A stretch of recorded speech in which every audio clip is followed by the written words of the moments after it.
The Biden administration is waiving 26 federal laws to allow the border wall construction to continue in South Texas. We're going to talk about that today here on the Left Wing. I'm Desmond Price, host of the Independent Thought Podcast, joined by my co-host TJ Whitehead and our guests Kiki May and Blair Walsingham. This article is from The Hill.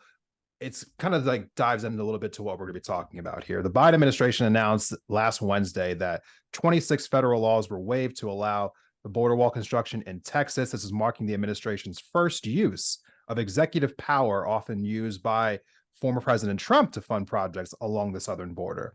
The waived laws will help expedite the construction of barriers and roads in Starr County, Texas, which is experiencing, quote, high illegal entry, according to the Department of Homeland Security. This was said in a statement posted to the U.S. Federal Registry. Quote, there is presently an acute and immediate need to construct physical barriers and roads in the vicinity of the border of the United States in order to prevent unlawful entries into the U.S. This was according to DHS Secretary Alejandro Mayorkas. He said in a statement, some of the waived federal laws include the Clean Water Act, the Endangered Species Act, the Safe Water Drinking Act. This is all to prevent lengthy reviews and lawsuits challenging the violations of those laws. This is reported by the AP. Former President Trump, who we've had a lot of fun talking about this week, took to social media on Thursday morning saying that he will await Biden's apology. Quote, so interesting to watch crooked Joe Biden break every environmental law in the book to prove that I was right when I built 500 miles of brand new, beautiful border wall. As I've stated often over thousands of years, there are only two things that have consistently worked: wheels and walls. Will Joe Biden apologize to me and America for taking so long to get moving and allow our country to be flooded with 15 million immigrants from places unknown? I await his apology. TJ, real question here. Does Biden owe Trump an apology? And is he doing the right thing by constructing this border wall? I don't know if he owes him an apology, but when you read that, I guess he owes him a thank you for upgrading his nickname, because he'd always been Sleepy Joe, but now he's Crooked Joe. Now he's elevated him up from, Sleepy to being like because they got to go with the crime boss narrative with this.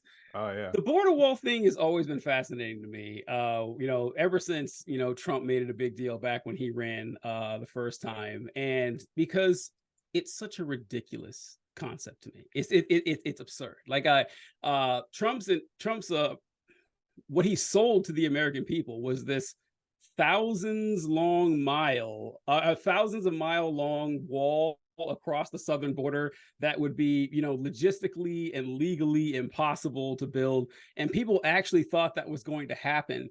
But and when he talked about building, 500 miles of wall and everything, most of it wasn't, you guys know this, it wasn't new wall. It was just replacing walls that was already there, which I'm pretty sure is what's going on here, right? They're just replacing broken down sections of the wall. And look, I don't know the specific situation in that part of the country. Like if you're having like actual issues with, drug cartels or something like actually dangerous, okay, then walls on borders are not weird, like they're everywhere. So I just think that it's just kind of dodging the actual issue of anti-immigrant sentiment. Even what Trump said, like with this has bothered me since I can't tell you how long, when they say we have 15 million illegal immigrants here in the country, when like the vast majority of them are just people who have expired visas that aren't sneaking over the border. It's just like the anti-immigrant hatred that they keep profiting off of, and that's the sad part to me. So no, he doesn't owe him an apology. I just wish the cruelty would die down. TJ, you're so well-rounded in that response. I agree with everything you said. I think there's a layer to consider. A lot of people aren't willing to say, hey, I don't know enough about this to have a strong opinion. They just have an opinion. But there's some things to consider here. Are they using eminent domain? Is that going to affect local farmers in Texas? It's only a 17-mile strip. I read some environmentalists really concerned about blocking water to local animals in the area where Texas is already experiencing, drought and things like that. So is Biden doing the right thing waiving these EPAs? Who's to say? There's a lot to weigh out there, from an economic standpoint, from the immigration standpoint, from safety, from environmentalism, which, I used to be the vice chair of Sierra Club. I'm very environmentally driven, and knowing what those impacts are and what an immediate need may be, right? I can't even tell you, are they repairing the wall, or are they building a new section for these 17 miles? Is there farmers there? I don't really know. But what I do know is kind of to TJ's point, is it's not really the problem. The problem is our immigration style as a whole. It's the way we're bringing immigrations in, the process of renewing visas and getting them, and the fact that we need judges. We don't even have enough judges to go through the immigration cases. It takes years and years and years and years. Sorry, Desmond. My uncle was dating a woman for like 10 years. She came here on a visa. They were going to get married. And after like 12 years of trying to renew her visa, she went back to her country. Like they ended their relationship of it. It was that complicated. And she had been here, 20 something years.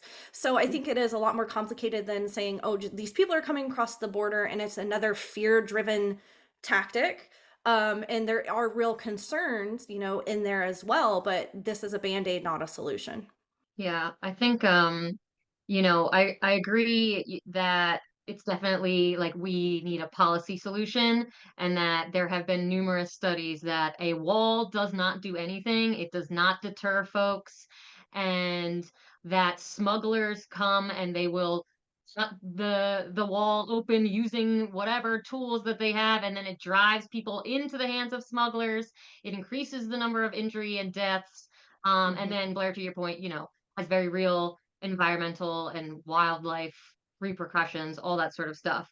And so instead of focusing on a border wall, we need to be focusing on our, immigration policies, our policies with Latin America in general, right? But I also think, like, in this specific instance, we're asking, does Biden owe Trump an apology, and like, did he do the right thing? There's also an aspect of, I don't know if he had a choice, right? Because those funds were already, appropriated for this cause. I think the thing he did have a choice on, and I may not know enough, and I don't quite understand this move on his part, is like, he didn't have to waive all of the like EPA policies and all. Like, why is he fast tracking it? If he says it doesn't work, he literally said, somebody asked him, a reporter asked, does the border wall work? He said no, period. So if you don't think it works, if you came out and said, I'm not going to construct another single brick piece, whatever, of the wall as part of your campaign promise, then why? I understand your hands are tied and you could be sued, basically. And it also hurts you politically, right? If you go against the will of Congress, there's something to consider there, right? So I understand your hands are tied and those funds were appropriated, but why are you fast tracking it? Fine. Make sure every thorough environmental check and law and all that is done, so we keep delaying it as long as we can. Like, I don't know what I'm missing there. And I think that's like my bigger question. So I don't know if y'all know anything about it, but it just seems wild to me. It is wild. It's very wild. As a co-host here on a show called The Left Wing, I feel very, I feel a sense of responsibility to step away from what might be considered partisan brain rot, and I want to address this directly. Joe Biden is a liar. So I want to follow this up. Joe Biden, I voted for him in 2020.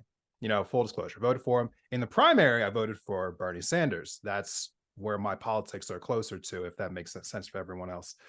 It is unconscionable to essentially do what he's doing. Yes, the funds were appropriated in 2019, so he had to send funding to the border wall. He had no control over that. That is controlled by Congress. That money was already there. He could not do anything about it. But waiving those laws was in complete control. He didn't have to do it. And like, okay, well, Desmond, maybe you're being a little too hard on this guy. Like, this is just one thing. Like, maybe he was worried about court cases, so on and so forth. No. Let's back up. First of all, when he was on the campaign trail, he said that when he came into office, mass deportations would stop under his watch. They would stop. They didn't stop. In fact, he deported more people in the first few months than Trump did when he got into office. More. more people. And this was after while he was vice president, he oversaw so many deportations, millions of deportations under the Obama administration. They were calling Barack Obama the deporter in chief. And this was mostly at the behest of Joe Biden, who was in charge of doing that at the time. Now he gets into office, and people were talking prior to him getting into office about like, hey, we got to do something about what's happening in the border. This is disgusting what Trump is doing. There are kids in cages. We cannot be having this thing. Family separation, can't be having that. President Biden stopped family separation. The cages still exist. They still exist. So it is selective outrage, I think, on the part of the Democrats. A lot of times when it comes to this, when it comes to immigration issues, since Biden has got elected, we saw what happened with Title 42 happening, a few months ago. The policies that he replaced Title 42 with is almost the exact carbon copy of what Trump had in place when he was in office. The immigration app that they have has so many problems that they refuse to fix, including like you have a hard time scanning your face if your face isn't white enough. It's just like problem after problem here. And as you were saying before, Blair, the main problem at the southern border is the fact that they don't have enough immigration judges on the border. So our asylum laws are in place. No one is changing the asylum laws. People are coming here claiming asylum legally through ports of entry, which is how most people come into this country. They're not just crossing, every which way. Some people are, but the majority aren't. Majority are coming here in a legal fashion. And then there are just not enough people to see them, which is why there are so many people in this country who have yet to see their court case and who are essentially here illegally, as the Republicans also say. But it's a breakdown of the structure itself. Putting up a border wall is not going to fix that. It was never going to fix that. I mean, the cartels, where there are spots of wall, the cartels just have tunnels going underneath the walls. So, I mean, it was a vanity project. It was always doomed to fail. And I think that Biden, he had Kamala Harris, go down to, Central American countries last year and the year prior and telling people like, hey, don't come here. Truthfully speaking, I think Democratic, people who really cared about this, fervently when Trump was in office, they have largely gone to sleep in the Biden administration while he's done mostly the exact same things that Trump did while he was in office. And it's disgraceful. Where's the media been about the treatment at the southern border while Biden's been in office? It's been non-existent. It's a damn shame all around. Shame on Biden. He's a liar. It's disgusting. So it's funny, Desmond. That's how you really feel. Yeah, I have written down right here, the real issue is that Biden's border policies aren't radically different than Trump's. I was going to get to that. So for once, you stole my point. Look at that. I got you. So what's really fascinating what you said about how, Democrats aren't nearly as critical on Biden as they should be, when it comes to immigration stuff. And a lot of that is partisan, most of it probably, but another big part of it is that Trump is not intelligent, he's not insightful, he's not thoughtful. But one thing that he is that God has blessed him to be one of the best marketers I've ever seen. And you see that when you remember how he would always talk about how I'm getting somewhere with this, trust me, how Black unemployment and Hispanic unemployment was the lowest it had ever been in American history. And you saw the chart and it had been, going down every single year for the past like 10 years. And then it happened to bottom out when Trump was in there and he took all the credit for it. That was a great political move. It was the smart thing to do. Like, I would recommend he do that. But and whenever the stock market get really high, he was on TV all the time talking about how high the stock market was. Biden never does that. Like, unemployment is 3.8% right now. How many times have you seen Biden on TV talking about how low unemployment? It's a bullshit metric, we know, but I'm like, it does work for, the cameras and everything. Now, the same is true for the border. Trump was always talking about his draconian border policies, and they were on TV all the time, so it kind of bled through the American consciousness, so you had to talk about it.